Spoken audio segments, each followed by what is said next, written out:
සතුදම. අලියා, සිංහයා සහ පුංචි කුරුල්ලා. පුරාණ කාලේ එක් ලස්සන වනාන්තරයක ගජබා නමින් හැඩි දෙඩි අලියෙක් ජීවත් වුණා.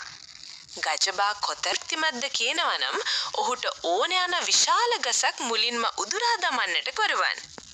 ඒ වනයේම රජු වුණේ කේසර නම් තේජවන්ත සිංහයයි.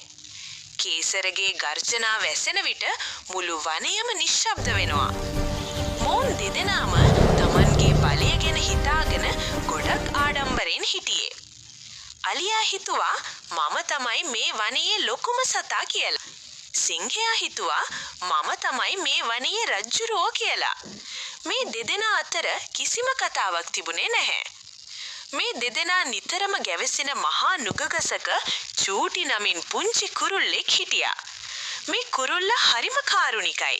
ඔහු නිතරම මේ දෙදෙනාටම මිත්‍රශීලීව කතා කරන්න උත්සාහ කළත් මේ ලොකු සත්තු දෙන්නා පුංචි කුරුල්ලාව ගණන් ගත්තේ නැහැ. දිනක් මුළු